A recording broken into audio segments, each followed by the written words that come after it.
Good evening, everybody. Start the meeting, and if I could ask you all to rise for the Pledge of Allegiance, please. I pledge of allegiance to the flag of the United States of America and to the republic for which it stands, one nation, under God, indivisible, with liberty and justice for all. Thank you.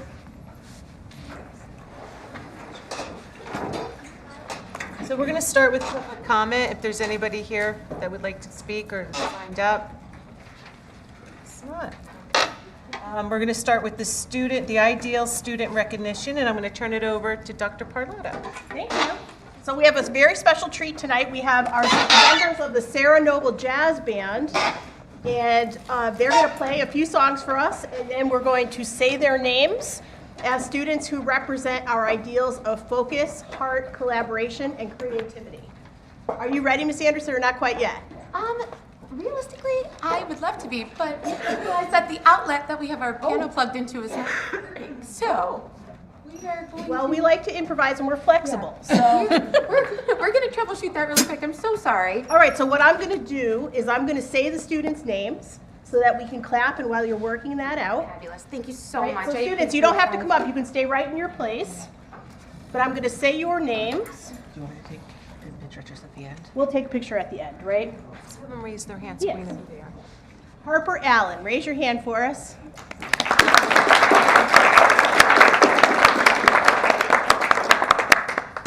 Henry Bates.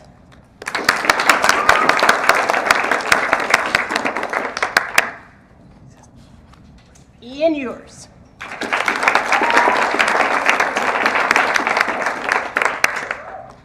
Andrew Fedor.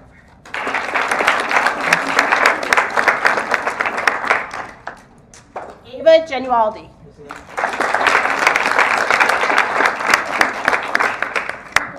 Matthew Hernandez.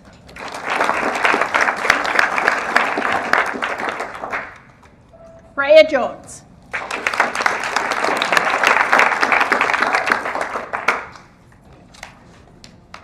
Owen Kennedy.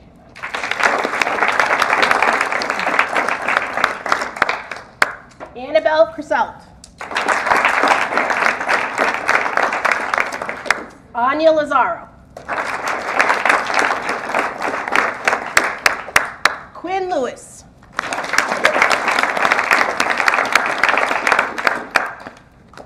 Douglas Muckerman.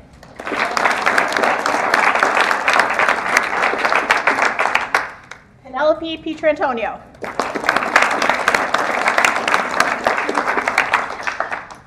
Adelie Rowe.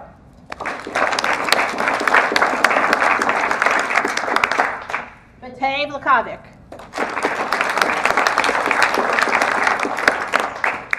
Isaac Van Branken. Henry Vermillion.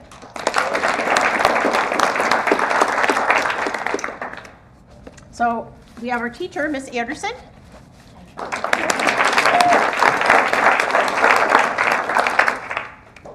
right, you guys ready?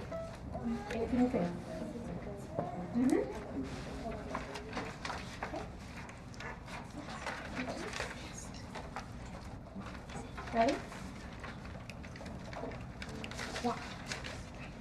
One, two.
Am I on here?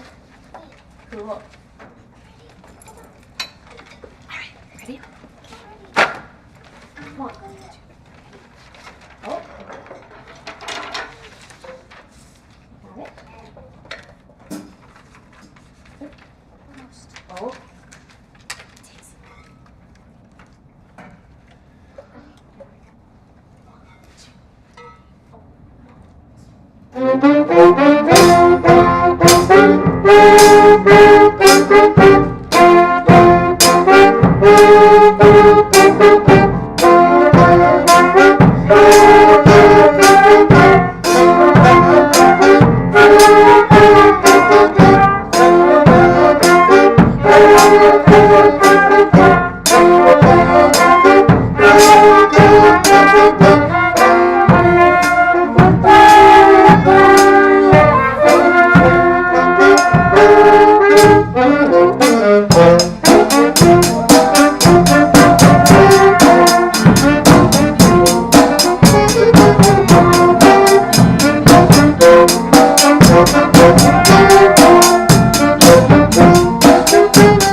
Thank you to our students. As we know, right, our arts programming in New Milford Public Schools is truly one of our gems, especially our music program, and you can see how well our students start out learning their instruments, and we're able to see it tonight. So thank you to our students, thank you to Miss Anderson, and I'll give the certificates to the students. Maybe I'll just take a quick picture somehow. Sure, thank you so I'll much. stand over here and someone can get a picture. Too bad I'm a caller. There you are. Everybody ready? Excellent. Thank you guys so much.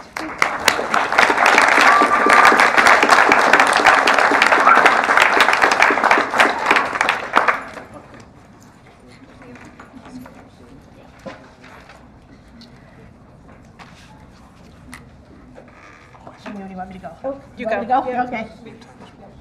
Next. Every year, we honor our district retirees at our May board meeting. And so this May is no different. You'll see that we have some slides up here. And we will recognize our retirees, who this year represent over 350 years of service to the field of education.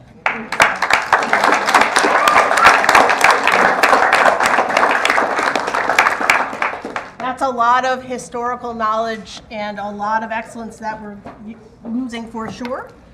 And we're going to go one at a time, so even if the person is not here, I still want to read a little bit about them so that we recognize their service. We're going to begin with Anne Marie Barrett. Anne Marie has worked in the district as a member of the Food Services Department for 25 years, showing her dedication to our students and her work. She worked at the high school from 1999 to 2006, Hill and Plain from 2006 to 2014, Schaghticoke from 2014 to 2022, and here at Sarah Noble from 2022 to 2025. Her positions have included general worker, cashier, baker, and assistant head cook. She offers students a caring word and a smile along with their lunch. While at Hill and Plain, interestingly, she received many marriage proposals from students. Congratulations to Anne Marie for 25 years of excellent service to our district.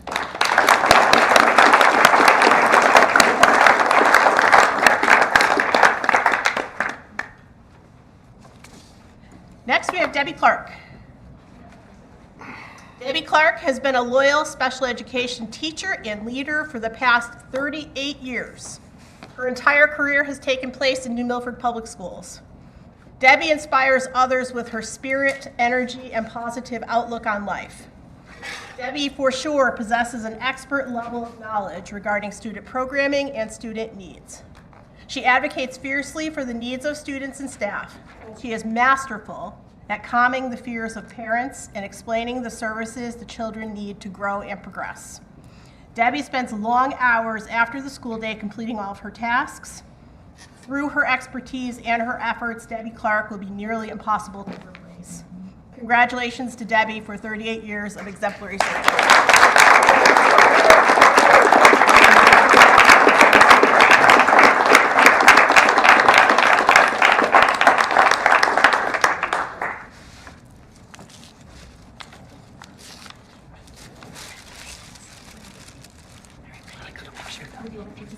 Yes, please do.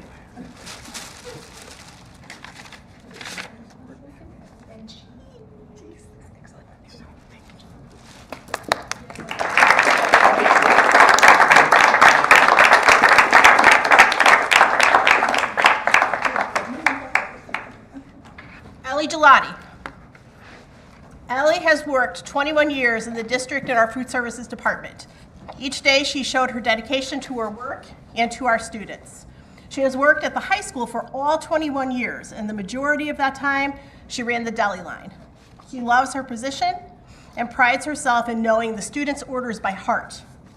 She was mentioned a few years back by a student president at his commencement address how she knew his order every single day. Her attendance has always been exemplary. Thank you, Ellie, for all of your hard work, and congratulations to you on your retirement.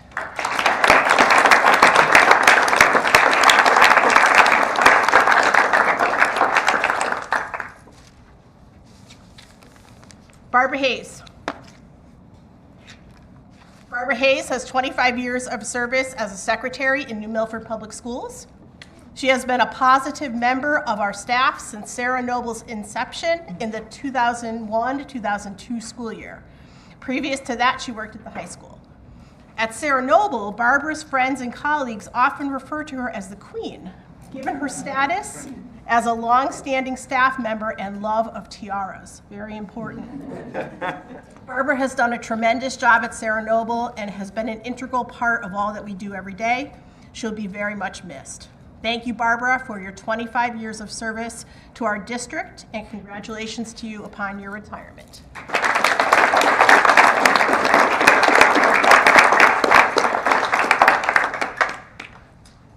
Debbie Knippel. 22 years of service in New Milford Public Schools for Debbie Knippel, 6 years at Sarah Noble, and 16 years as a business teacher at the high school. For the last 16 years, she's been the DECA advisor for that club. She is a respected and loved colleague and teacher. She has been a great champion of our DECA program, where her students have competed at a high level at both the local and national levels. Debbie has done a great job with the school store for over a decade, and most recently with the flex period. She has introduced our students to pickleball, which now has a cult-like following. We will miss Debbie with her guidance, leadership, and positive energy for sure. Thank you, Debbie, for your 22 years of service to our district, and congratulations upon your retirement.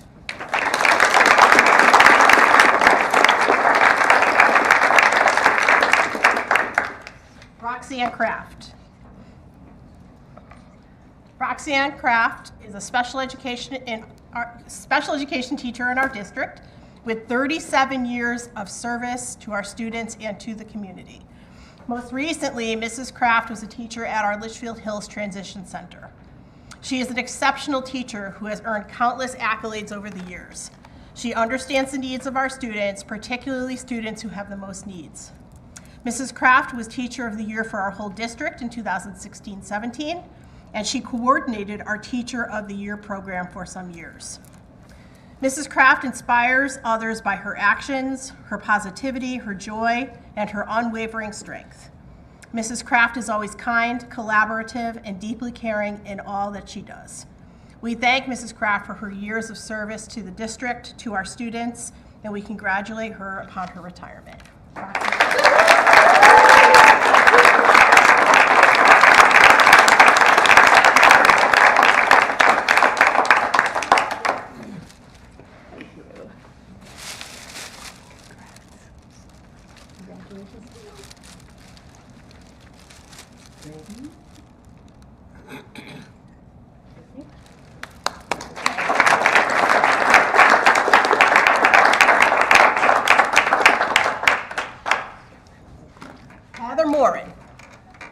Heather Morin has been a special education teacher at Schaghticoke for 26 years, dedicating time to the community both in and out of the classroom. She's been dedicated to supporting all students in meeting their individual needs. She works hard to meet students where they are, providing scaffolded instruction to help each and every student grow. Heather is also incredibly supportive of her colleagues. She has served as a team leader and an informal mentor for beginning teachers for many years. Her dedication as a special education teacher has left a lasting impact not only on her students, but also on her colleagues who have been working alongside her for these years. Heather has always been a fierce advocate for her students, ensuring that their voices were heard and their needs met. Heather possesses a collaborative spirit, thoughtful insights, and commitment to putting students first, and have a standard of excellence that will continue to inspire us long after her departure. Congratulations to Heather upon her retirement, and thank you for your 26 years of service to New Milford Public Schools.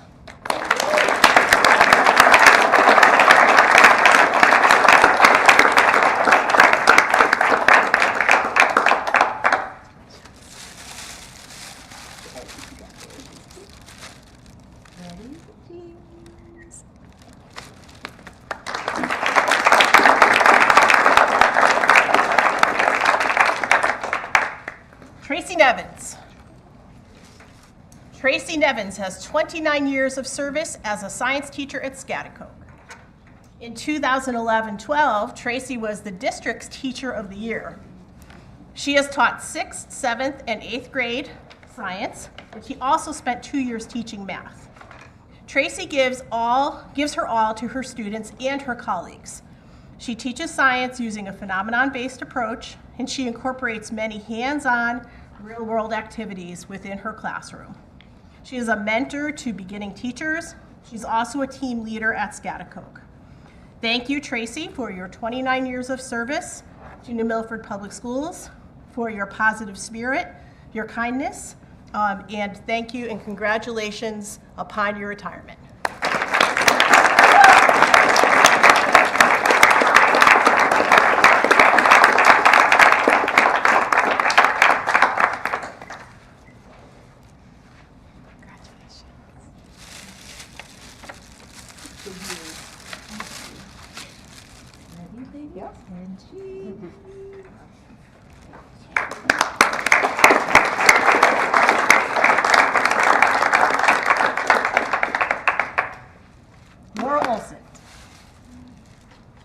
Mrs. Olson has served the district for nearly 30 years as both a special education teacher and as the Director of Special Services and Pupil Personnel.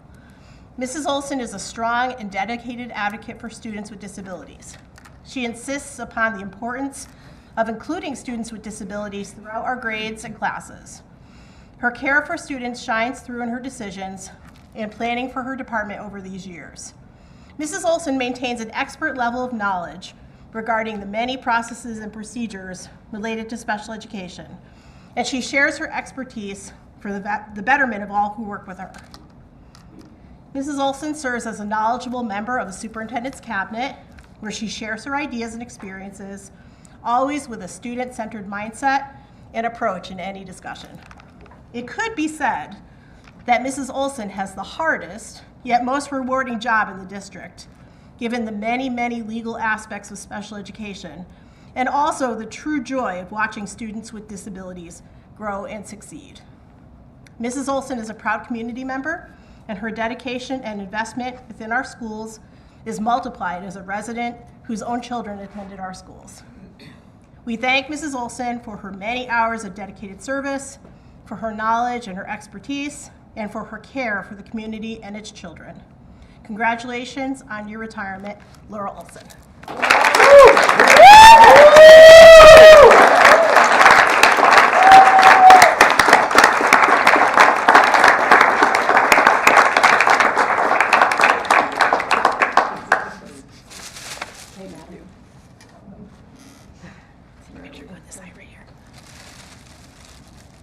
Ready, ladies? Gotcha.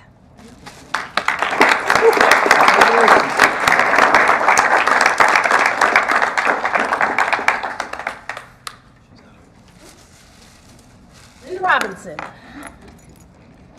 Linda Robinson has 23 years of service as an English language learners teacher at Hill and Plain. Linda always keeps her students at the forefront of her mind, understanding the challenges they have with English being a second language to learn. She's a master at bridging the gap by giving them opportunities for experiential learning besides the current program she's assigned to teach. One colleague remembers her teaching a lesson on pumpkin carving, teaching the students terminology, and eventually carving one in the classroom. The memory of hauling in the pumpkins and seeing those children bring them home was amazing. She communicates and encourages the parents of the children she teaches to learn English themselves by sending home literature about our adult ESL program. She's always been kind and respectful, encouraging to students. She's a thoughtful colleague, remembering fellow staff birthdays or a special occasion. She will be truly missed. We thank her for her 23 years of service to Hill and Plain School, and we congratulate Linda upon her retirement.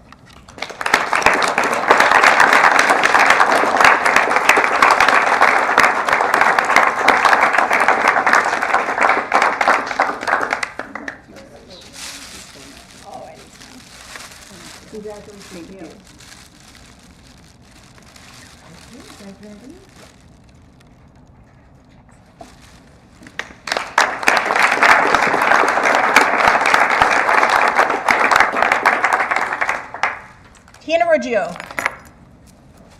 Tina has been with Sarah Noble for 16 years and has been an exemplary member of the Sarah Noble staff. Year after year, Tina works with our struggling readers, providing quality instruction and intervention to help them improve. She is kind and a supportive colleague as well. She will be missed by all. We thank Tina for 16 years of teaching reading to our students. We congratulate her upon her retirement.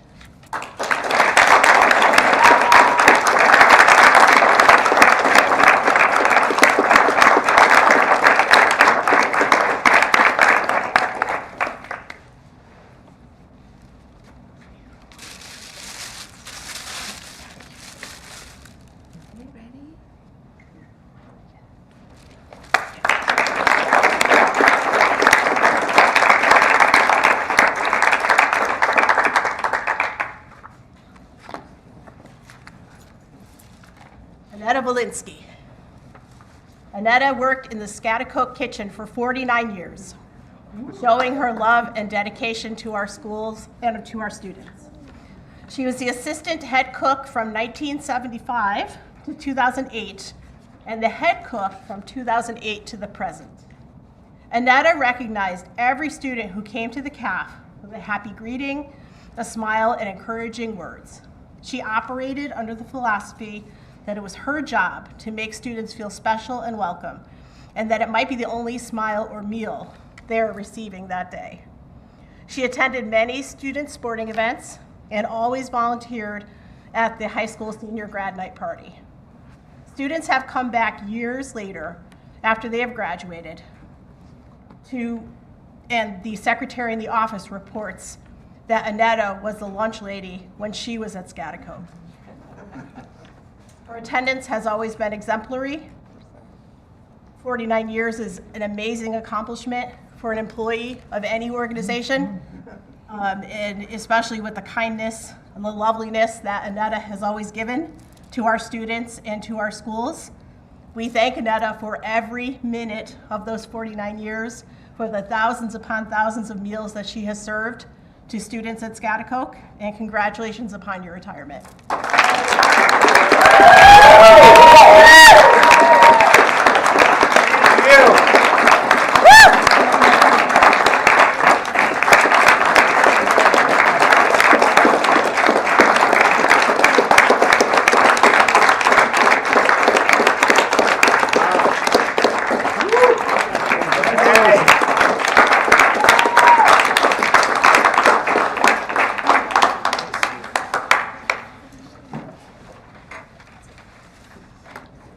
So that, at this time, concludes our formal remarks about our retirees. And of course, we'll give them another round of applause in just a second. We have cake for everyone. And so that'll be the next piece of our meeting. And so we'll have a little bit of a break. We'll have some cake for our retirees. We also have some cookies that you can take home. And so that's what we'll do right now.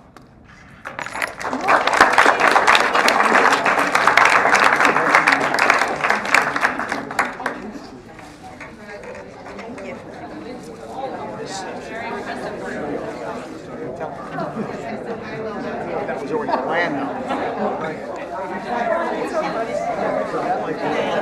Get the cake tone. Definitely. That's not the cake.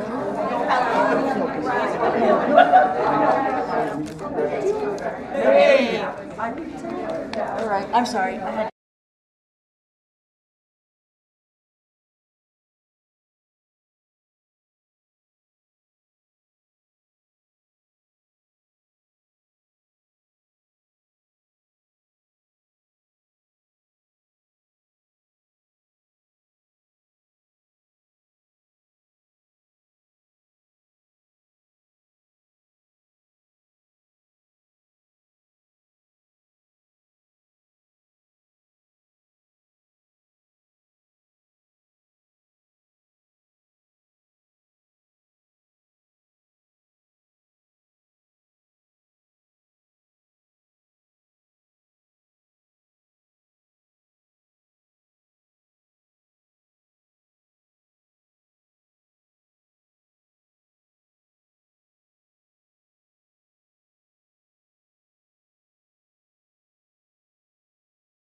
I'm the boss of everything here. Okay, so we're going to continue with Megan. She made it. I made it. All right, so as I mentioned last month, this month, the first week of May, we celebrated teachers for Teacher Appreciation Week, along with all the other educators in the building who don't necessarily have the title of teacher, but are definitely teachers in my heart. And we also have other things that we're assisting with this month, field days at all the schools, right up through high school. And we're looking forward to our send-off celebrations that are fast approaching as well for 2nd, 5th, and 8th graders. For townwide news, our clothing drive is fast coming to its end. It ends May 31st. So if you have any bags of clothes laying around that you've been needing to donate, in front of JPCC, there is the bin, and that's for the PTO up until May 31st. So we'd love it if you wouldn't mind dropping those there. We are looking forward to participating in the scholarship night on the 28th for the high school seniors. And we'd love to thank anyone who's participated in our fundraising this year for that. And lastly, we were thrilled to be able to work with the superintendent, the school administrators, teachers, and the new Milford Registrar of Voters for a super quick turnaround I Voted sticker campaign. Don't know if anybody was able to get any this morning because they ran out pretty quickly, but our K through 8 students were all invited to create their own original I Voted sticker. We voted and picked we voted, and there were really from each school a couple of winners, and then we let the registrars pick the final choices on those. And each of the winners at each school got a sheet worth of their stickers as well. So they each got 12 of their own stickers. But it was literally a weekend turnaround. They had to have them back in on Monday, and they found out about it on Friday.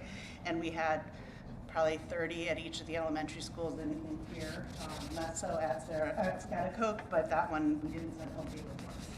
So we are hoping to continue this as a tradition because it was a lot of fun, and I do believe it may have had a little bit of help in boosting those numbers for turnout today. Last I saw, just between Northville and Scattacoke, we were at 1,400 and something, and last year's turnout was just under 1,800, and that was just 2 weeks. So I think it's a good thing. And you know, I'm hoping that did draw, and hey, you know, if it takes stickers to get those adults out to vote, let's do it. So, and that's it for me for today. Thank you, Megan. Thank you. And now we're going to move on to the student representative reports. I think, Tony, this is your last one, right? You're a senior. You're going to be graduating. Thank you. Thank you for your service. Tony. Penelope, are you a junior or senior? Junior, so you'll be back next year, maybe? Okay. Thank you so much. Tony. Thank you. We'll see you at graduation. We know how interesting this is. So at Sarah Noble, this month, each class participated in an in-house field trip facilitated by the Maritime Aquarium at Norwalk's Traveling Teacher Program. On May 9th, they had a mariachi band join them. On the 5th, the 5th grade walking project is in full swing. And they have also hosted several authors that have come in and spoken to students about their craft. And then at Hill and Plain, classes are in an ABC countdown with themed days around their learning counting down the last 25 days of school. We congratulate Mrs. Gray as Hill and Plain's Teacher of the Year. This is a well-deserved honor for her dedication, time, energy, and creativity.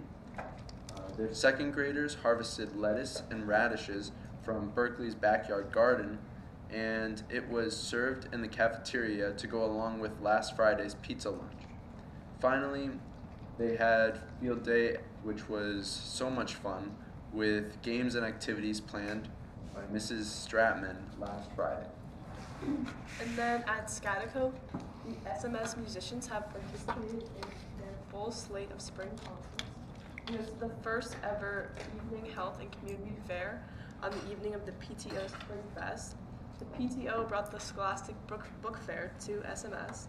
They've begun their slate of spring field trips, including the 6th grade chorus going to NES, the 7th grade chorus went to Chestnut Grove, Band, chorus, and orchestra students traveled to participate in the Great East Music Festival, and musical groups toured Milford schools performing for students at HPS, NES, and SNIS. Thank you. Thank you. Thank you. Have a nice summer, you Thank guys. you. Thank you. Okay. Thank you. We appreciate you. Okay. The approval of the minutes for the regular meeting from April 22nd, 2005. I need a motion to approve the following Board of Education minutes, regular meeting, April 22nd, 2005. So moved. Second. So Dean and Randall.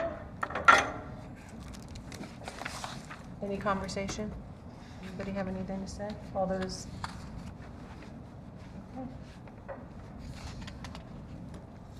That's everybody.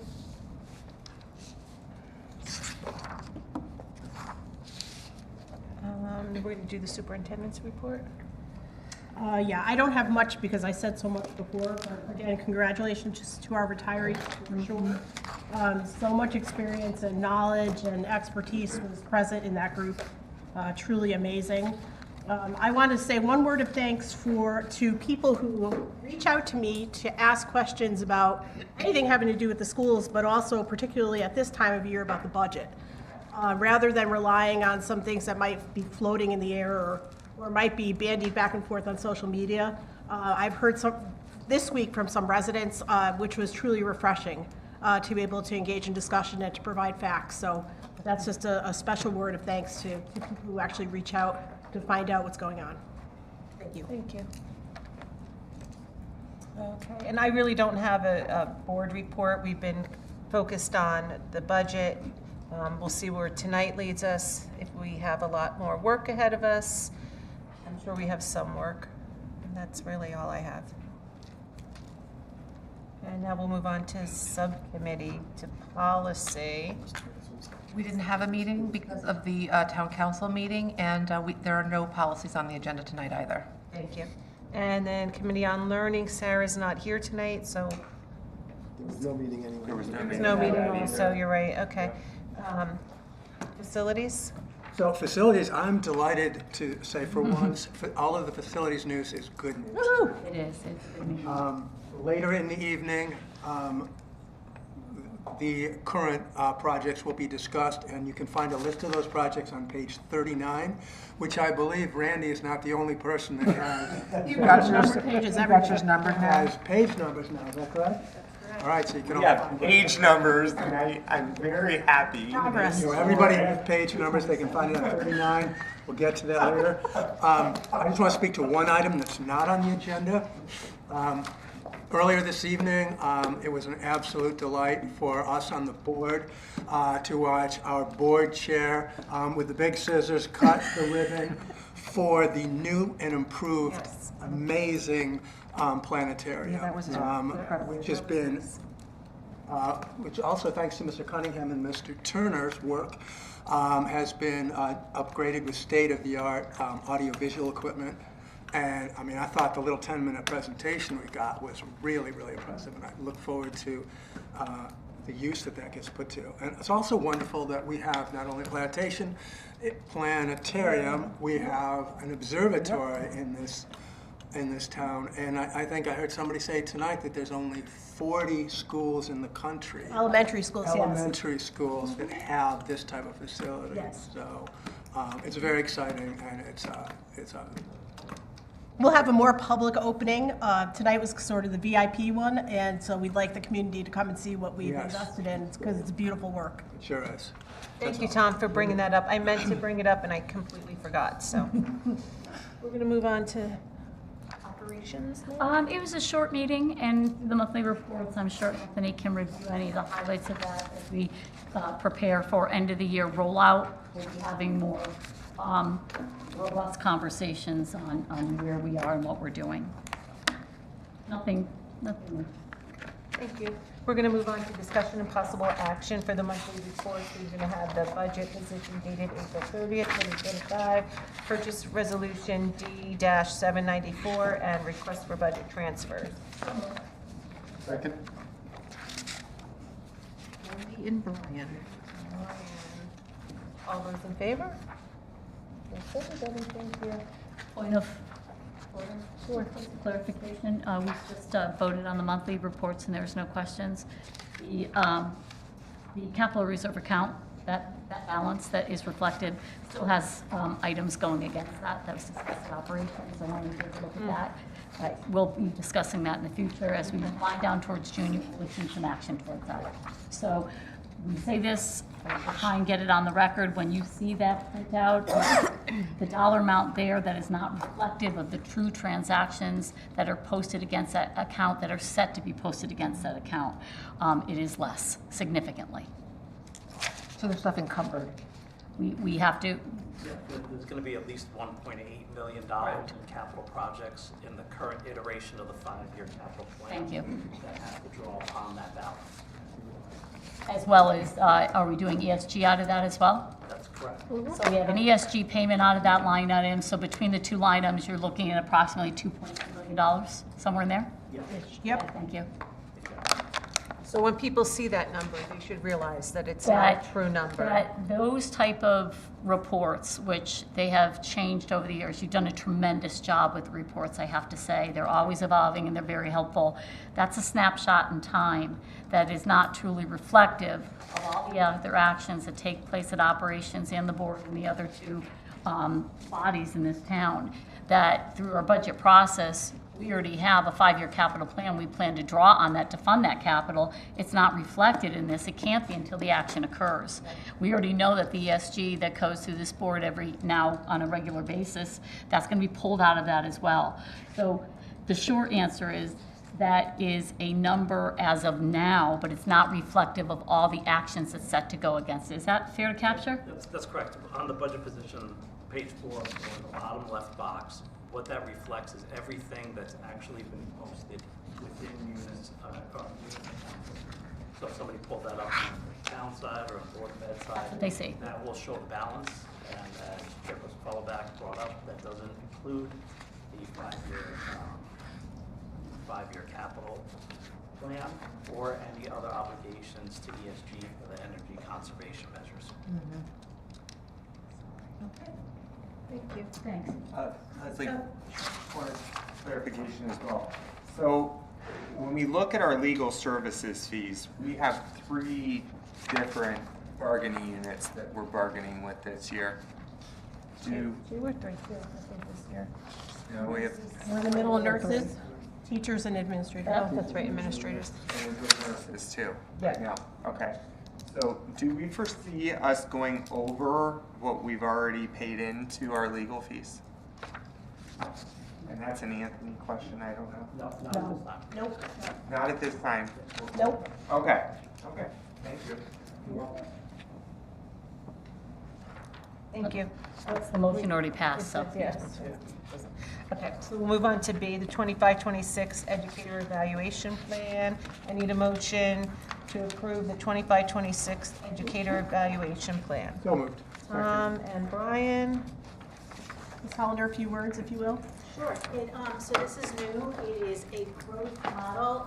It focuses on teacher, educator, professional learning. The assumption is all students are going to grow, meet, or exceed their growth targets. So it's really focusing on educators thinking about what they would like to address for their own personal growth. It also articulates that if a teacher is in need of additional learning opportunities, it's a growth stance before it becomes a corrective action. And that's something really important for me to share with you, where before it was like, you're not doing what you need to do, let's make sure you know that you need to do it. This one is much more of a growth mindset, and it's articulated as such in the plan. And it was approved by the state and approved by our Professional Learning and Evaluation Committee as well. Thank you, Holly. All those in favor? That's everybody.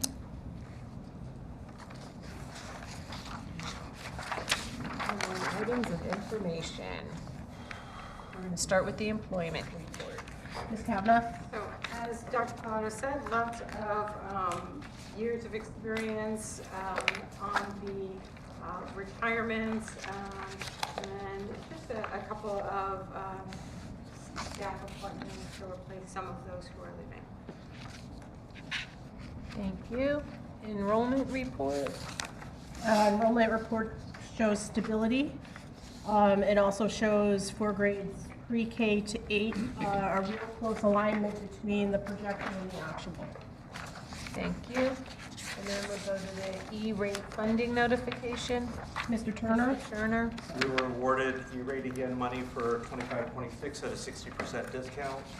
One thing I'd like to note in two categories is we use capital improvement money for that. So we literally are doubling our money every time we use that. So I just wanted to make that. Thank you. And then the IDEA grant fiscal year 2026, Mrs. Olson. So the IDEA grant is a non-competitive grant that we use every year.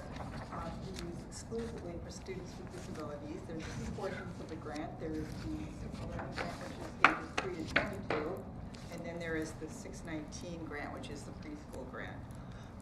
So basically, we have goals that we measure these by, and it's really to provide students with least restrictive environment, parent partnership, there's money set aside for that. There's money set aside for transition age students, opportunities at our LHTC or even high school settings. We use part of the money for technology supports and instruction.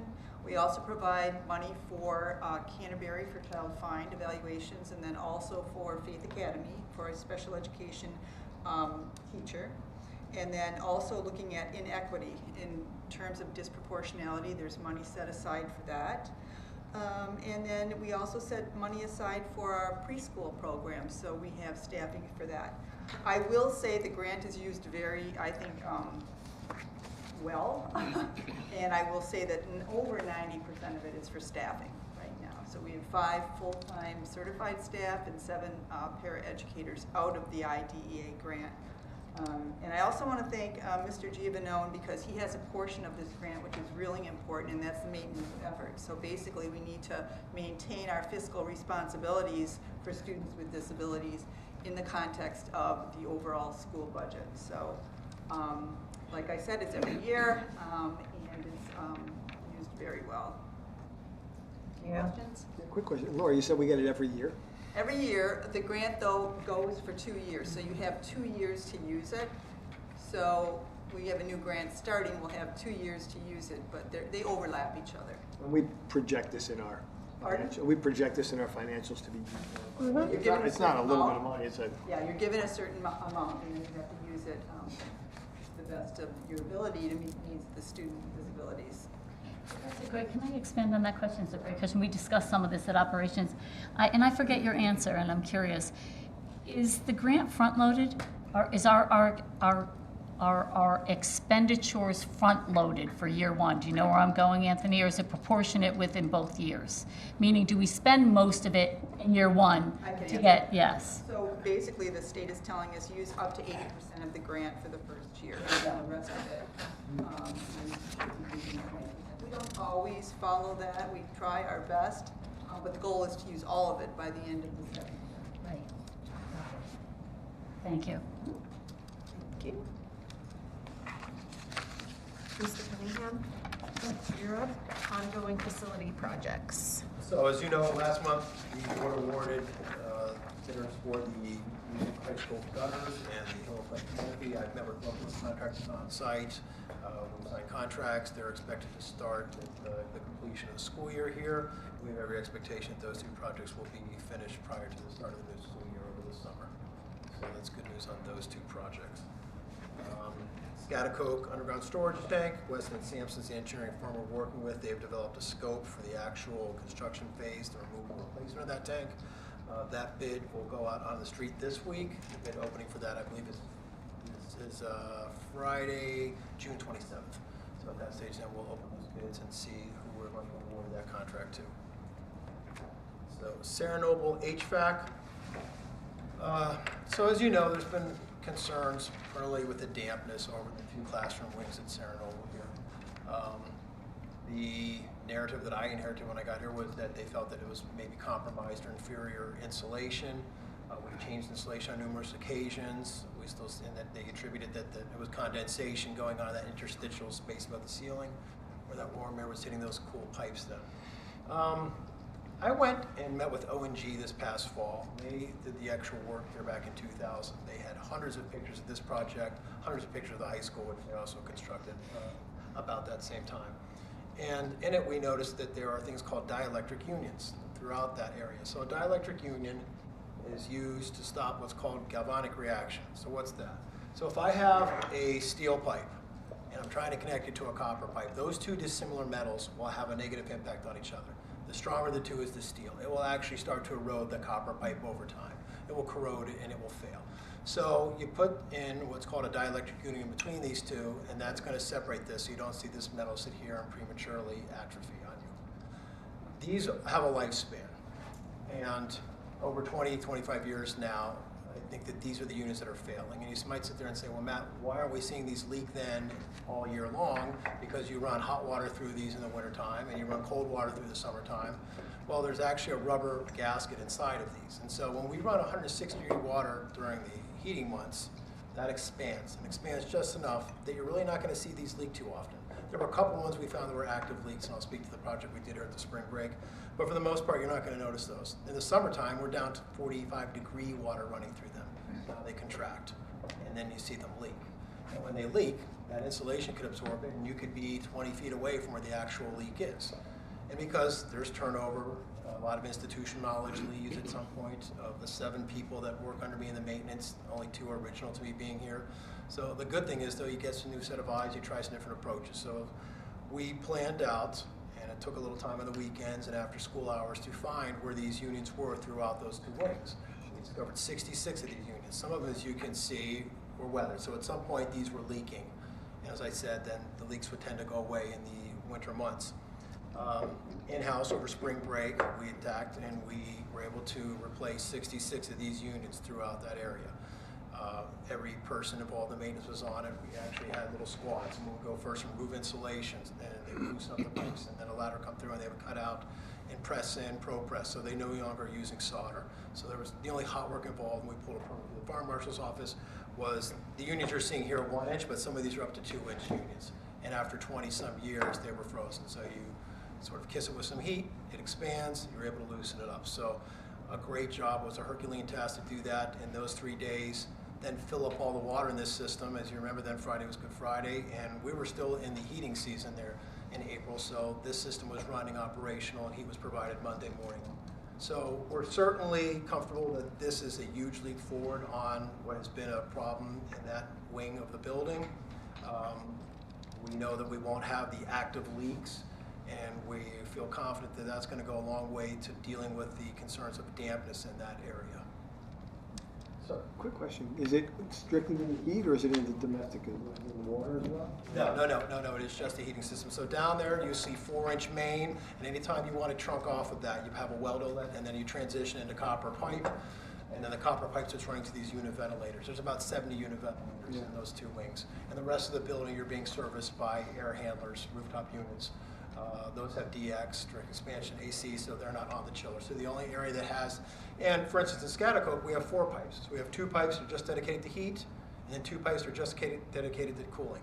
So you never have to really worry about that transition. Here it's just a 2-pipe system. So you either can have heat or you can have cooling. I can't switch from one to the other in midday.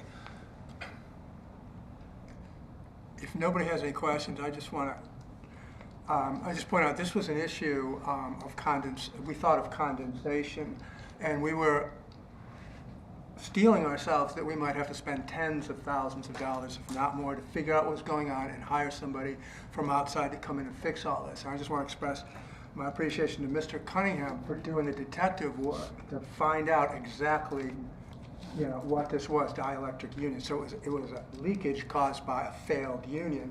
And then for your team to work together in-house in a short period of time to go through this entire building, take things apart, make the repairs, put everything back together so that when school reopened after that brief break, I don't think anybody even knew that this had happened, probably.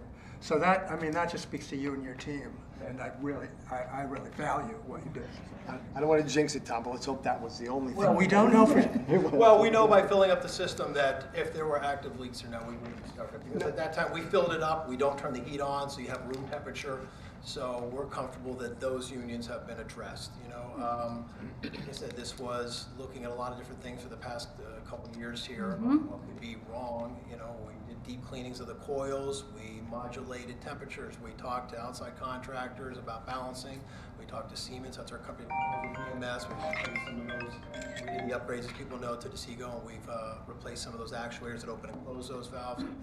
So this feels like it may have been link to that.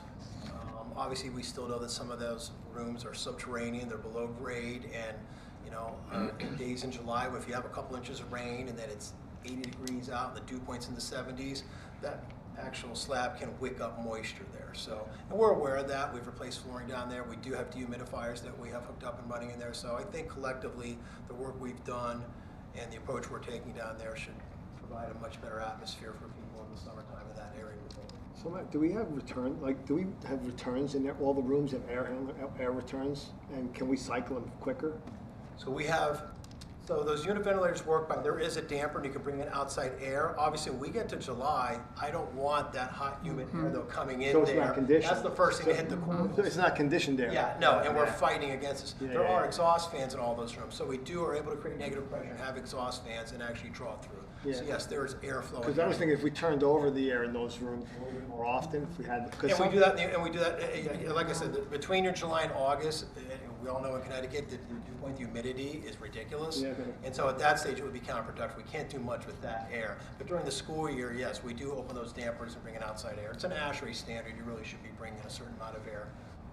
Can I just say, you know, Tom, this was at facilities, and this has been a discussion for a few years. I mean, it's been an ongoing, you know, replacing tiles thing, and the real concern was, could the board and the town earmark some money for a much more perhaps costly situation? And the investigation, all the work we did was really great, not to mention that I believe we did this in-house and within our line item budget to boot.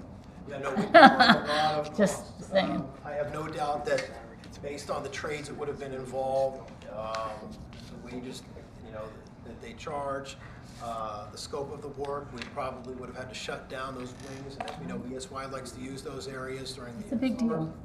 So, you know, I'd be speculating, but to say it would be tens of thousands of dollars to outsource, I think is a conservative. Yep.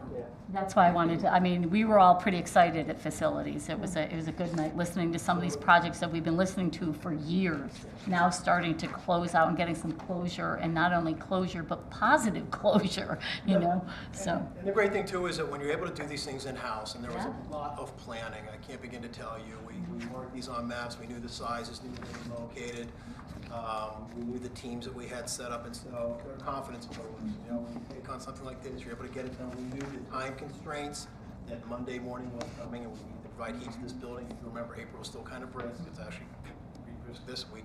So we were up against the clock, and when you are able to achieve these, I think then the group as a whole, the maintenance team feels a little more confident, and we're able to go on and tackle other projects in the future. Well, thank you, Matt, and your team. You guys are the best, and we're really, really lucky to have you, honestly. We really, really are. Field trips, we're going Got one places. more thing to talk about. There were two Oh, other. sorry. No, it's okay. Maybe the We're superintendent. going places. One was the New Milford High School kitchen. I know Dr. Plata reached out to us and wanted to let them know that we were pursuing looking to a culinary program. We've taken a field trip to a local high school to see what their program looked like, you know, logistically, the space it would take up. And so we're at the very beginning stages of that, but I know that we're looking to explore how we can modify some space over in New Milford High School and start a culinary program. Actually, can I just interrupt? Did everybody know about this? Because it was news to me last Tuesday night. I think I put it in an update, but I'm not. I knew. And I think it was that day. Okay. I don't know. Because it was a great surprise to me. I just want to make sure. I don't know if this was a surprise. Exciting. But it was also reflected in the facility minutes for those who wasn't at facilities, this portion was. Culinary kids have to cook for the Board of Ed. I like that. No question. Sure. Well, the program we saw has been around, so this is at Newtown High School, they've had it since about 15. Catering. And they are at the level that they do provide catering for outside groups. Catering, entrepreneurship. Yeah. No more brownies. We used to get cookies from the kitchen. Stop. The raspberry filled No, one? the best part of my job is I get to dream things up, right? And so I dream, no, really, I dream of this culinary program, and it's transformational for kids in terms of, and it's for any kid who is going into any field or who is interested in hospitality or culinary. You can build that program so that you have a production class that is truly a catering business for kids. Eventually the food truck that I will have as my retirement project, and that is it. I would love to be, to help in any way to help get that shape up and running. And I have a lot of friends that graduated from CIA. They live in town, executive chefs, and I think they would be thrilled to lend their knowledge on a as-need basis to help get that going. Road trip to the CIA. Give them my home address anytime. So yeah, that's the thinking that we're doing, and even though it's in its infancy, it is tremendously exciting. That's fun. Yep. That's that. Okay. Field trips, we're going places. Out in the world, out in the world. I have a silly question on field trips. It's just the McDonald's. For lunch? I don't know. I think that I don't know, I'll find out. They're probably they stop for lunch. They're probably stopping for lunch, yeah. You got something against McDonald's? I have nothing against McDonald's. Yeah, first it's Let's not start a McDonald's cup, now it's the McDonald's. I just wanted to get the whole picture of visiting schools and then stopping for lunch. road trip to McDonald's. Let's see. Because the band. And we love our field trips. We do. We think it's really important to get our students out and trying different experiences, so, yeah. McDonald's will be the highlight, I'm sure. I'm sure. I'm sure it was. Fundraising? Yes, the usual high school sports and clubs and PTO. Making money, raising money. All right. Motion to adjourn. Oh, wait, what? Whoa, Tom. Whoa. 7:45. I'm sorry. He's got to get on a plane. gotta be to the Shark. Who's going to second it? I'll second up. Ryan. And it is 7:46. 46. Thank you, everybody. All those in favor? Yes. And, off the roll, 7:46. regardless how it's Up here. entire board for all of the budgets, and I know. Tonight, guys. I do want to say, guys, that for the first time in probably a long time, I voted in alignment with you guys. So I find that really convenient you say that after the mics are off.